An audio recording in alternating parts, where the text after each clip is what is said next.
Assalamualaikum warahmatullahi wabarakatuh. Perkenalkan, nama saya Malika Zahra Mailani dari kelas 4 TBIB dengan NIM 21411040479. Di sini saya akan menjawab pertanyaan UTS dari mata kuliah pengembangan kurikulum. Untuk jawaban pertanyaan pertama yaitu, sebagai seorang guru atau calon guru, mata kuliah pengembangan kurikulum memiliki urgensi yang sangat penting dalam mempersiapkan saya sendiri untuk menjadi seorang pendidik yang berkualitas, baik secara teoritis maupun praktis, yang tidak bisa diabaikan dalam proses pembelajaran. Dalam hal ini, pengembangan kurikulum juga dapat membantu saya dalam mengevaluasi pembelajaran dan mengidentifikasi area yang perlu diperbaiki atau ditingkatkan. Dengan demikian, saya dapat melakukan perubahan atau penyesuaian pada kurikulum yang telah saya rancang untuk memastikan bahwa siswa dapat mencapai tujuan pembelajaran dengan lebih efektif. Secara keseluruhan, pengembangan kurikulum memiliki urgensi yang sangat penting bagi saya sebagai calon guru, baik secara teoritis maupun praktis. Dengan memahami prinsip-prinsip kurikulum dan mampu merancang kurikulum yang efektif, saya dapat memastikan bahwa siswa mendapatkan pembelajaran yang berkualitas dan terus berkembang. Untuk jawaban pertanyaan yang kedua, yaitu pengembangan kurikulum memiliki beberapa landasan atau dasar yang menjadi dasar dalam merancang kurikulum yang efektif. Setiap landasan perkembangan kurikulum ini memiliki hubungan dengan komponen kurikulum yang terdiri dari tujuan, isi, pembelajaran, dan evaluasi. Prinsip kurikulum merupakan panduan utama dalam menghubungkan setiap landasan pengembangan kurikulum dengan komponen kurikulum. Berikut hubungan setiap landasan pengembangan kurikulum dengan komponen kurikulum serta di mana letak prinsip kurikulum dalam hubungan tersebut. Landasan yang pertama yaitu adalah landasan filsafat. Landasan filsafat merupakan landasan pengembangan kurikulum yang berhubungan dengan tujuan dan isi kurikulum. Dan yang kedua yaitu ada landasan psikologi. Landasan psikologi berkaitan dengan pembelajaran dan evaluasi dalam kurikulum. Dan berikutnya yaitu ada landasan sosiologi. Landasan sosiologi berkaitan dengan konteks sosial dan lingkungan dalam kurikulum. Dan yang selanjutnya itu ada landasan antropologi, yaitu landasan yang berkaitan dengan pengembangan kurikulum yang mencakup aspek kebudayaan dan kearifan lokal. Dan yang berikutnya ada landasan teori pendidikan. Landasan teori pendidikan berkaitan dengan prinsip-prinsip pendidikan yang menjadi dasar pengembangan kurikulum. Jadi, secara keseluruhan, prinsip kurikulum berperan penting dalam menghubungkan setiap landasan pengembangan kurikulum dengan komponen kurikulum. Prinsip kurikulum menjadi panduan dalam merancang kurikulum yang efektif dan relevan dengan kebutuhan siswa serta lingkungan sekitar. Oleh karena itu, penting bagi para pendidik atau calon guru untuk memahami dan menerapkan prinsip-prinsip kurikulum secara tepat agar kurikulum yang dihasilkan dapat berkontribusi positif dalam proses pembelajaran. Dan berikut adalah jawaban yang ketiga. Jawaban nomor 3 yaitu tentang hidden curriculum. Hidden curriculum adalah pembelajaran yang tidak ditujukan secara langsung oleh kurikulum formal, tetapi diajarkan secara tidak langsung melalui pengalaman siswa di luar kelas, seperti aturan sosial, norma, dan nilai-nilai yang diterima oleh masyarakat. Dan pembelajaran yang terjadi dalam hidden curriculum mungkin tidak disadari oleh siswa dan guru, tetapi memiliki dampak yang kuat pada pembentukan karakter dan sikap siswa.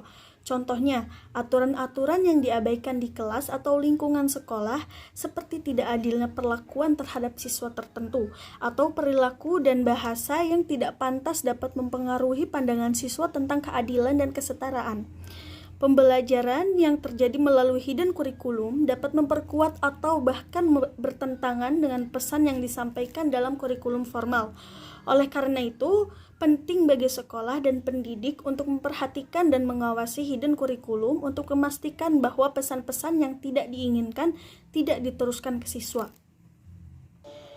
Jawaban untuk nomor 3A yaitu kemandirian Jawaban untuk nomor 3A yaitu di mata kuliah pengembangan kurikulum diajarkan hidden kurikulum, yaitu berupa kemandirian dan kreativitas. Jadi di sini saya diajarkan untuk mandiri dan kreatif melalui hidden kurikulum yang terbentuk dalam mata kuliah pengembangan kurikulum. Kurikulum formal mungkin memberikan tugas dan bahan bacaan, tetapi cara untuk memperoleh pengetahuan dan pemahaman yang lebih dalam membutuhkan kemandirian dan kreativitas yang tinggi.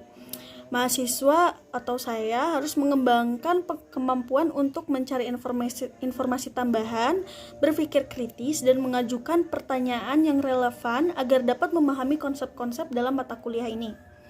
Dan setting pembelajarannya juga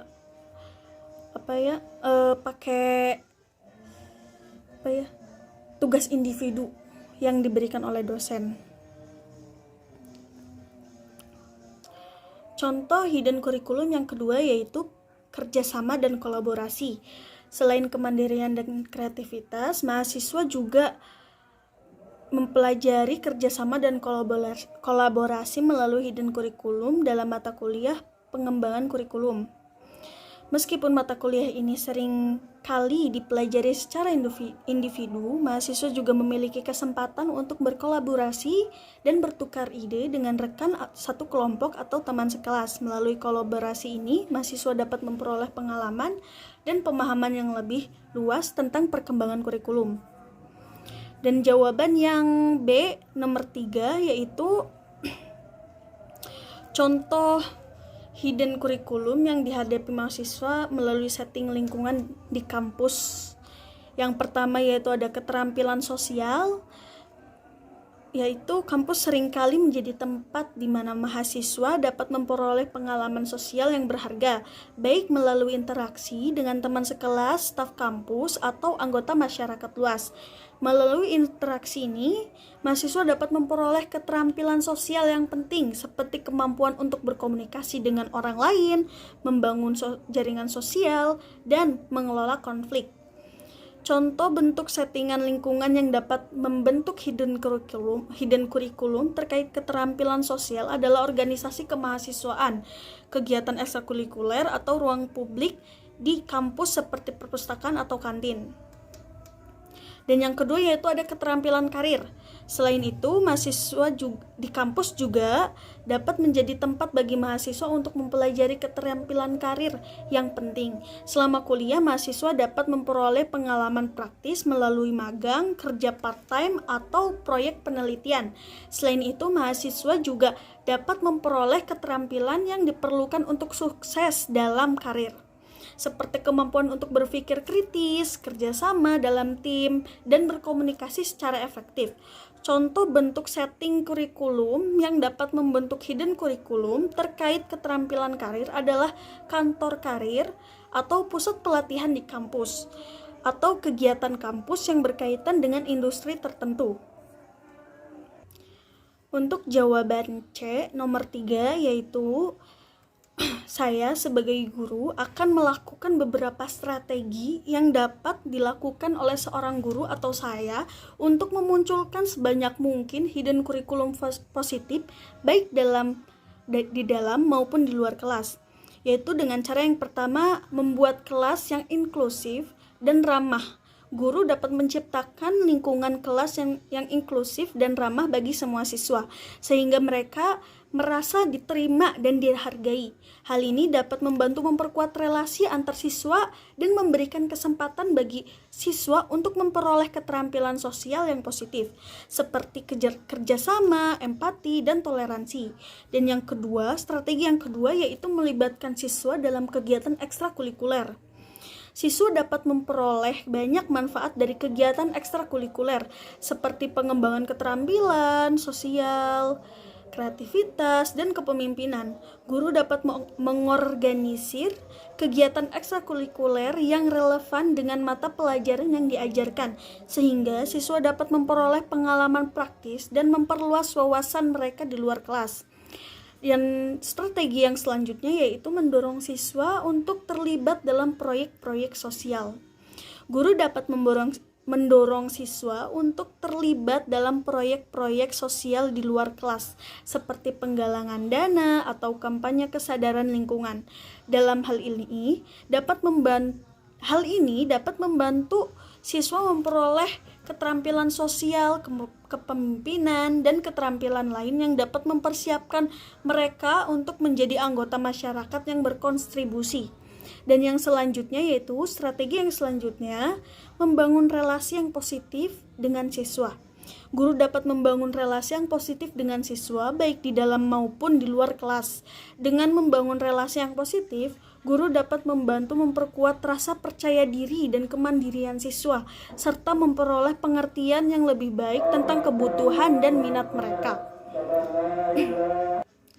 Strategi yang selanjutnya yaitu mengajarkan keterampilan hidup yang penting. Selain materi akademis, guru juga dapat mengajarkan keterampilan hidup yang penting bagi siswa, seperti manajemen waktu, pengambilan keputusan, dan keterampilan komunikasi. Hal ini dapat membantu siswa mempersiapkan diri untuk menghadapi tantangan di luar kelas dan menjadi anggota masyarakat yang mandiri dan bertanggung jawab. Dan untuk jawaban nomor 4, yaitu dalam perspektif teori model organisasi kurikulum terdapat 3 model organisasi kurikulum, yaitu yang pertama model sentralis. Model sentralis adalah model organisasi kurikulum yang diatur oleh pemerintah secara sentralistik. Pemerintah menentukan isi kurikulum, metode pembelajaran, dan sistem evaluasi. Kurikulum dijalankan oleh seluruh sekolah tanpa adanya variasi atau modifikasi yang signifikan. Dalam model ini, posisi kurikulum tergantung pada keputusan pemerintah yang menentukan apa yang harus diajarkan dan bagaimana cara mengajar. Dan model yang kedua yaitu model desentralis.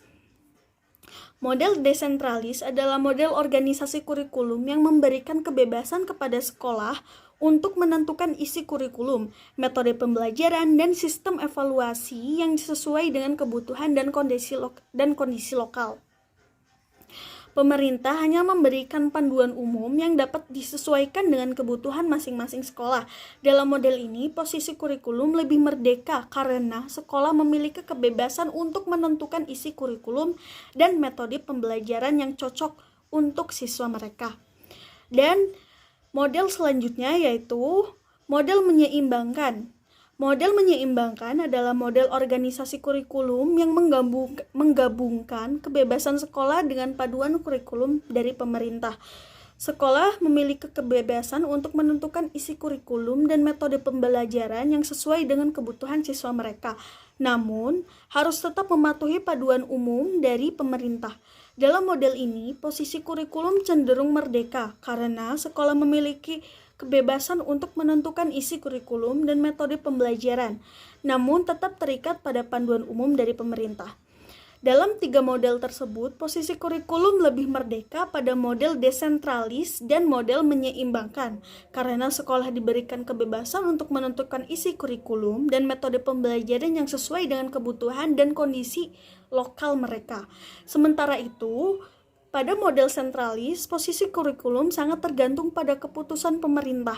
Namun, meskipun pada model desentralis dan model menyeimbangkan, sekolah memiliki kebebasan dalam menentukan isi kurikulum, tetap ada panduan umum dari pemerintah yang harus diikuti, sehingga kurikulum tidak benar-benar merdeka secara penuh.